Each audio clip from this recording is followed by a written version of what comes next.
معزز سامعین کرام، السلام علیکم ورحمۃ اللہ وبرکاتہ۔ وعلیکم السلام۔ آج کے جمعے کا جو خطبہ تھا وہ ہمارے شیطان کے بارے میں تھا اور ان سے جو ہے وہ پرہیز کرنے کے بارے میں تھا۔ یعنی اللہ تعالیٰ سورہ مائدہ میں فرماتا ہے، بسم اللہ الرحمن الرحیم، یا ایھا الذین آمنوا انما الخمر والمیسر والانصاب والازلام رجس من عمل الشیطان فاجتنبوہ لعلکم تفلحون۔ تو اللہ تعالیٰ کہتا ہے کہ یہ اے بنی انسان، یعنی انسانوں کو خطاب کرتے ہوئے کہتا ہے، لوگوں اگر تم ہمارے شیطانی سے، یعنی شیطان کے عمل سے باز رہو گے تو تم فلاح پاؤ گے۔ تو ہمارے شیطانی کون سے ہیں، ان کے بارے میں بھی قرآن میں اور حدیث میں جو ہے وہ ذکر کیا گیا ہے، یعنی شراب کا پینا اور پانسے اور جوئے کے بارے میں جو ہے یہ بتایا گیا ہے کہ یہ شیطان کے اعمال ہیں، اور ان کو جو کرے گا تو وہ شخص جو ہے وہ فلاح کے بجائے وہ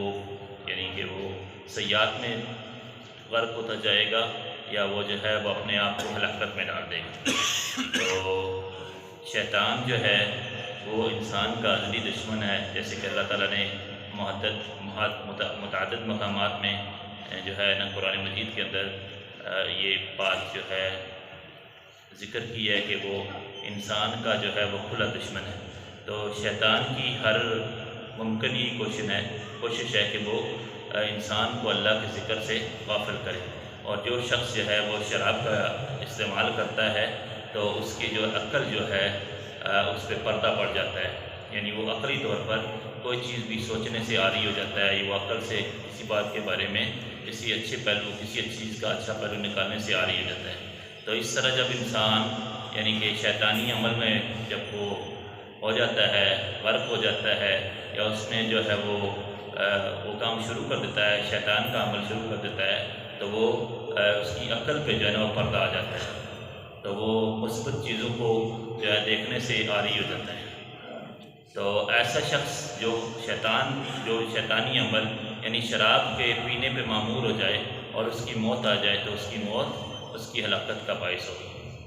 یعنی کہ جیسے کہ شیخ نے جمعے کے خطبے کے اندر فرمایا ہے کہ اللہ کی حدود توڑنے والے کے لیے جو ہے بعض جو ہے ائمہ نے یہ بات کہی ہے، یہ فتویٰ دیا ہے کہ ان کی سزا قتل ہے۔ تو یعنی شراب پینے والا جو ہے اس کے لیے سخت وعید ہے، یعنی اس کی ہلاکت ہے اگر وہ شراب کو نہیں چھوڑے گا۔ اگر یہ چونکہ یہ گناہ کبیرہ میں آتا ہے، اور جو شخص بھی کبائر کرتے ہوئے یا کبائر میں یعنی پڑے ہوئے مر جائے گا تو اس کی جو ہے نا اس کی ہلاکت یقینی ہو جائے گی۔ تو اس لیے جو ہے انسان کو شیطانی اعمال سے یا شراب پینے سے یا نشہ آور چیزوں کے استعمال سے، یعنی اس ضمن میں جو ہے وہ چرس بھی آتی ہے، افیون بھی آتی ہے، اور جو ہے دیگر جتنے بھی نشہ آور چیزیں ہیں یعنی ان کی جو بھی شکلیں ہیں وہ تمام اس ضمن میں آتی ہیں، تو ان سے انسان کو کیا کرنی چاہیے، پرہیز کرنی چاہیے۔ تو ایک بات یہ بھی کہی گئی ہے کہ شراب جو ہے تمام خبائث کی ماں ہے، یعنی شراب اور شباب جو ہے وہ زنا کے لیے رستہ ہموار کرتے ہیں۔ تو جب انسان ایسے کاموں پہ چلا جاتا ہے تو پھر اس کے لیے جو ہے وہ جب انسان نیکی کے راستے پہ چلتا ہے تو نیکی کا راستہ اس کے لیے کھلتا چلا جاتا ہے، اور جب بدی کے راستے پہ چلتا ہے تو بدی کا راستہ اس پہ کھلتا چلا جاتا ہے۔ جب انسان شراب کے راستے پہ جائے گا تو اس کے لیے مزید تمام خبائث جو ہیں وہ کھلتے چلے جائیں گے، اور ان خبائث میں جو ہے نا اپنے آپ کو مشغول کرتا جائے گا حتیٰ کہ اس کی موت آ جائے گی، اور بنا اگر توبہ وہ چلا جائے گا تو اس کے لیے یقینی ہلاکت ہے۔ تو اسی طرح حدیث میں ہے کہ جب انسان زنا کرتا ہے تو وہ مومن نہیں رہتا، جب انسان شراب پیتا ہے تو وہ مومن نہیں رہتا، یعنی اس کا ایمان اٹھا دیا جاتا ہے۔ تو یہ بھی اللہ تعالیٰ کی طرف سے ایک اس پہ رحمت ہے کہ اس کے گناہوں کے باوجود جو ہے اس کے ایمان کو اٹھا دیا جاتا ہے، لیکن اس کے لیے توبہ کا جو ہے نا وہ ایک دروازہ ہوتا ہے، ایک توبہ کی گنجائش ہوتی ہے۔ اگر وہ اس راستے پہ چلتا ہے تو اس کی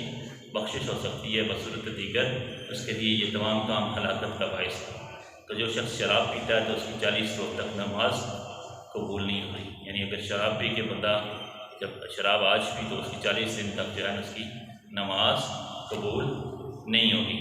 اسی طرح جیسے پہلے بتا دیا گیا ہے کہ شراب، چرس، افیون، پاؤڈر، جتنی بھی جو ہیں نشاور چیزیں اور ان کا استعمال ہے وہ جو ہے نا وہ کبائر کے ضمن میں آ جاتا ہے اور یہ شراب کے ضمن میں آ جاتا ہے۔ تو اس لیے انسان کو چاہیے کہ وہ کیا کرے کہ وہ ان چیزوں سے بچے، اور بالخصوص یعنی پھیلتی ہوئی معاشرتی برائیاں جو ہیں اس میں جو جوان نسل جو جیسے وہ جا رہی ہے جس طرح وہ گامزن ہے، تو اس میں خصوصاً انسان جو ہے یہ کوشش کرے کہ وہ اپنے مال کو، اپنے عیال کو اور اپنے جو ہے نا اولاد کو اور یعنی اپنی جان کو وہ ایسے کاموں پہ معمور کرے کہ جس سے جو ہے نا فلاح انسانی ہو، معاشرتی زندگی جو ہے وہ بچ جائے، اور وہ ایسی حتی الوسع ایسا کوشش کرے کہ اس کی اولاد جو ہے وہ ان کاموں سے دور ہو جائے۔ بصورت دیگر اگر اس کی اولاد کل اس راستے پہ چلتی ہے تو جیسے کہ انسان جو ہے وہ اپنے پیچھے نیک اور صالح اولاد چھوڑ کے جاتا ہے تو اس کے لیے صدقہ جاریہ ہوتا ہے، تو یہ پیچھے جو اس کے لیے کیا ہے ایک عذاب ہے۔ یعنی اگر وہ جو کام کرے گی، اس کے پیسے خرچ کرے گی تو بنا جو ہے نا اس پہ ایک ایسے کا ہی جو ہے وہ بال ہے۔ تو لہٰذا انسان کو کوشش کرنی چاہیے، کیونکہ ہر انسان جو ہے وہ حدیث کی روح سے مسئول ہے، یعنی اس کی رسپانسبلٹی ہے۔ کلکم راع وکلکم مسئول عن رعیتہ، کہ ہر شخص جو ہے وہ اس کی رعیت ہے، اور ہر شخص کی رعیت کے بارے میں اس کو سوال کیا جائے گا۔ یعنی اگر ایک باپ ہے تو اس کی اولاد کے بارے میں اس کو سوال کیا جائے گا، اس کے مال کے، اگر انسان ہے تو اس کے مال کے بارے میں، اس کی زندگی کے بارے میں سوال کیا جائے گا۔ تو انسان کوشش کرے کہ اس کا مال، اس کی اولاد جو ہے وہ ہلاکت کی طرف نہ جائے، بلکہ وہ جو وہ نجات کے راستے پہ چلی جائے، اس کی نجات جو ہے وہ یقینی ہو جائے۔ تو اس ضمن میں انسان جتنی بھی تشہیر کر سکتا ہے، جتنی بھی نشر و اشاعت کر سکتا ہے، اور ایسی نشر و اشاعت جس کے باعث جو ہے وہ انسانی زندگی کی فلاح ہو یا معاشرتی زندگی کی فلاح ہو، تو اسے قدر الوسع یہ کوشش کرنی چاہیے کہ وہ ایسے کاموں میں جو ہے نا وہ مشغول ہو جائے، ایسی باتیں کرے، ایسے کام کرے، ایسی نشر و اشاعت کرے جس سے دوسروں کی زندگی جو ہے وہ سنبھل جائے۔ اگر وہ اس کے برعکس کرے گا تو وہ اس کے لیے وبال ہوگا۔ تو یہ مقصد ہی تھا خطبے کا اور یعنی کہ اس ترجمے کا، کہ انسان جو ہے وہ